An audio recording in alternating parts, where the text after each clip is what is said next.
Itu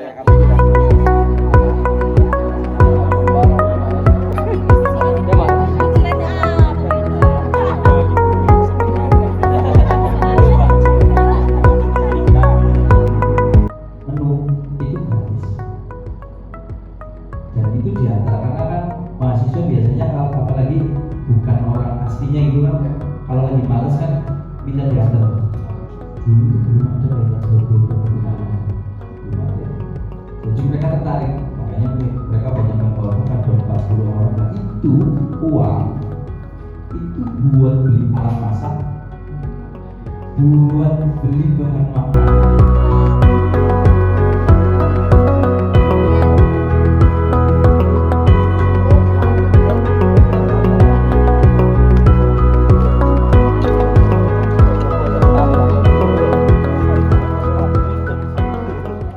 Mas Bupati yang paling ganteng, luar biasa. Terima kasih. Siapa Mas?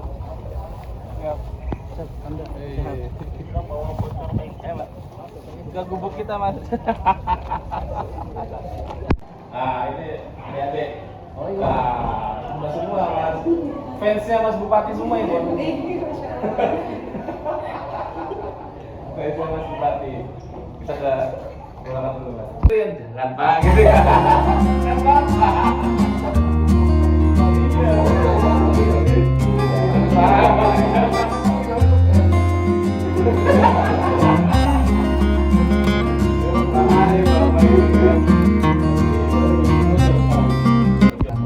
Diskusi, mungkin ada pelatihan. Apa yang dilatih? Salah satunya adalah leadership, kepemimpinan, dan juga mungkin kalau politik juga nyambung juga politik. Ya, isu-isu politik. Nah, dari hasil perjalanan saya di Indramayu, banyak sekali anak-anak muda yang tidak peduli sama politik karena dinilai bahwa politik itu bukan mainannya anak muda, dan sejatinya memang politik itu bukan mainan. Terus politik itu apa tua, jahat, negatif, egois, hanya butuh suara. Tapi kalau teman-teman sadar bahwa produk politik itu sangat powerful sekali, undang-undang itu lahir dari hasil politik kan? Karena dewan-dewan itu dipilih melalui partai politik. Peraturan presiden, keputusan presiden, peraturan menteri, itu semua yang kalau presiden jelas politik kan, itu adalah partai politik. Jadi yang suka tidak suka, Anda suka atau tidak suka, akan tetap menjadi objek dari outputnya para politisi. Itu jadi saya merasa bersyukur Mas Dewan, Mas Bilal ini screening mengajak teman-teman. Terus bukan cuma itu, tapi juga dihadirkan, salah satu yang menghadirkan saya, menghadirkan Mas Andi sebagai staf khusus yang notabene itu masih pada muda-muda semua. Kayaknya saya paling tua di sini. Tapi paling ganteng ya. Tapi intinya kalah tinggi sama. Jadi orang-orang muda yang berkiprah di ranah nasional, ya, kalau tentunya mungkin akan menyampaikan masukannya atau diskusinya kepada teman-teman. Saya melihat penting teman-teman ambil kesempatan. Terus Pak, kita sebenarnya ngapain kumpul-kumpul begini? Pertama, jaringan. Kita mesti lihat bisa jadi kanan nanti jadi menjadi orang penting nantinya. Dan kalau kita main sama 5 orang penting, kita menjadi penting sebenarnya. 2 kali, pagi jam 6 sampai jam 10, malam sama. Buat apa? Di situ saya memberi kesempatan di jalan itu untuk orang-orang, anak muda, siapapun yang mungkin jiwa kewirausahaan, yang mungkin nggak punya lapak, yang mungkin nggak punya toko, tapi kita hadirkan crowd di situ. Nanti tugas saya bersama SKPD membuat mungkin lampu, bikin biar lampu lah, biar banyak orang datang. Nah kita lihat seperti apa. Sudah dicontohkan sebelumnya. Ada satu momen sekitar 1 minggu. Bank Indonesia waktu itu bikin kamera di alun-alun. Kelihatannya kayak biasa-biasa aja, ternyata omset 1 hari itu kan 100 juta. Padahal yang tahu ini tidak orang. Berarti sama jualnya 700 juta. Berarti kalau kita lakukan ini setiap minggu, siapa yang lihat nih seperti apa? Kalau nggak dicoba, kita nggak tahu. kegiatan 100 juta nanti ada hitungan sama bank. Tapi sekali lagi itu bukan bantuan. Jadi benar-benar harus usahanya itu benar, nggak ada tipu-tipu di sini. Makanya kalau Pak Menteri bilang kementerian kita ini kementerian paling dalam, sekaligus kementerian paling kaya. Jadi kalau orang lain datang ke kementerian itu bawa uang, kalau kita kasih uang. Tapi nggak boleh tipu-tipu, usahanya harus ada, pastinya harus ada, dan pengelolaan juga harus benar. Nah nanti kalau kawan-kawan semua memang semangatnya kewirausahaan, bisa mengakses ke bank, nanti bisa kita jelaskan juga. Selain libur melalui pusat investasi pemerintah juga ada PNM, dan juga ada kepala PNM Indramayu juga hadir. Untuk PNM juga pergerakannya juga luar biasa untuk bantu yang di sektor ultramikronya yang pinjaman di 10 juta, 20 juta, dan ibu-ibu semua warga. Itu bisa juga dipercaya dengan peraturan bersama kepala PNM kalau dibantu teman-teman internal sendiri kalau ada yang mau mengakses ke PNM. Itu yang banyak hal yang bisa kita lakukan. Dari Kementerian UMKM sendiri, kami sekarang juga Pak Menteri banyak berkolaborasi dengan berbagai macam stakeholder dari kebudayaan, pemerintah daerah dan lain-lain. Terus selebihnya mungkin lebih enak kayak tanya jawab aja lah. Kalau ngomong gitu kesannya kayak gue orang pintar banget ya. Lebih enak tuh santai ngobrol-ngobrol santai, tabrak-tabrak, dan itu lebih dapat ini, lebih dapat apa yang menjadi kekhawatiran, kegundahan membayar sekalian. Siapa tahu juga saya bisa bantu, siapa tahu Pak Bupati bisa bantu, dan itu bisa kolaborasi. Terima kasih sudah kalian moderator. Assalamualaikum warahmatullahi wabarakatuh. Gitu loh, untuk membudayakan atau memproduksi mangga, buah mangga yang di mana nanti itu ditempatkan dalam satu kawasan yang nantinya ada sebuah mangga gincu atau apa gitu Pak, yang nantinya kan dapat membangun ekonomi masyarakat Indramayu juga, UMKM yang produksi. Dalam era digital ini, bagaimana sih langkah konkret yang dilakukan oleh UMKM, yang dilakukan oleh Kementerian UMKM dalam menjembatani UMKM di Indramayu? Kasihkan program-program dari Bapak Menteri UMKM tersebut. Kami dan para pemuda yang lain mempunyai komoditi usaha, yaitu yang bergerak di bidang pangan. Yang pertama kami jual telur, jual sayur, dan jual ikan. Untuk mengaktifkan BUMDes, tapi dengan secara sungguh-sungguh untuk mengelola.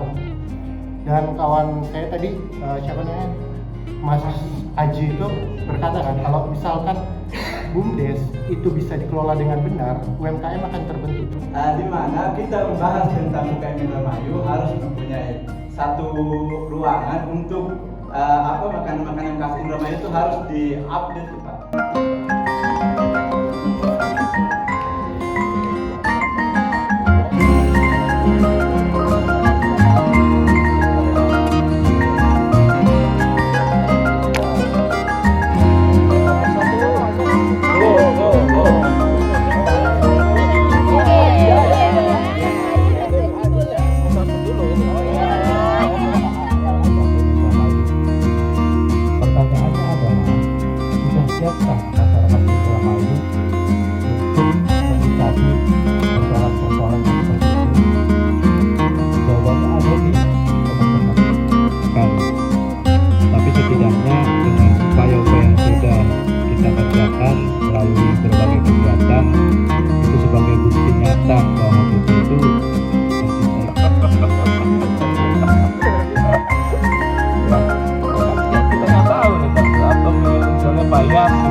Sebaik-baiknya orang di antara kita adalah orang yang bermanfaat untuk orang lain.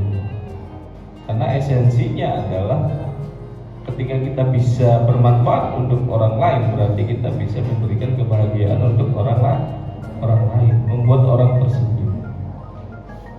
Seiring berjalannya waktu, kesuksesan itu dimaknai agak ada pergeseran. Pergeserannya apa? Kesuksesan itu selalu ditandai hari ini dengan hedonisme. Orang pengen dikatakan sukses itu ketika dia bisa menunjukkan identitas dirinya dengan kekayaannya. Bayangkan. Tapi kenapa petaninya masih miskin-miskin? Masih belum sejahtera?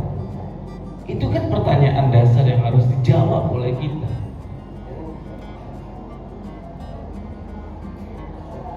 Ikan kita itu melimpah, hasil tangkapan ikan kita itu. Nelayan kita itu besar di Indramayu.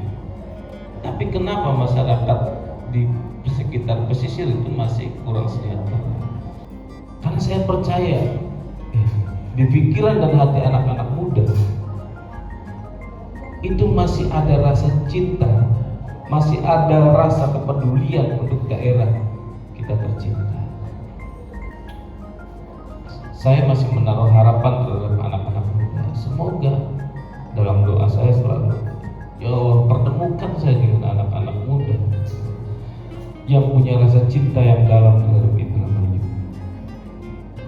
Enggak peduli mau banyak mau dikit, ada 10 orang aja, ada 20 orang, ada 50 orang, yang penting dia punya rasa cinta terhadap Indramayu.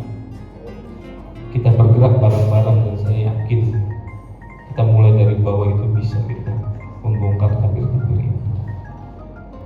Kita tuntaskan persoalan kemiskinan. Kita dampingi masyarakat yang terkena masalah-masalah. Kita dampingi problem-problem yang ada di tengah-tengah masyarakat, apapun itu problemnya. Kita berikan pemberdayaan kepada orang-orang yang tidak berdaya. Ya, kalau ini kita lakukan semua, kita bergerak bareng-bareng, ya, kita bergandengan tangan, kita merangkulan bareng-bareng untuk bisa menyelesaikan persoalan yang ada di Indramayu, saya yakin bisa selesai. Memang butuh waktu lama dan proses.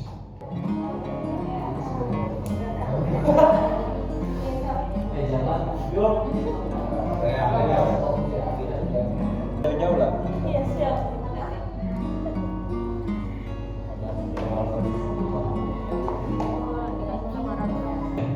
Itu dapat dari BPS ya, data dari BPS. Selanjutnya, dengan adanya industrialisasi ini banyak menyerap tenaga kerja. Teman-teman tahu berapa jumlah seluruh lapangan pekerjaan yang diserap oleh Kabupaten Indramayu? Ada yang tahu? Indramayu sebagai lumbung padi nasional.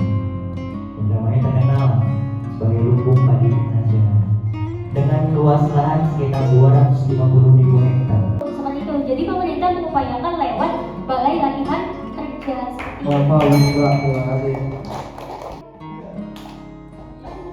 Dektara, dektara, dektara.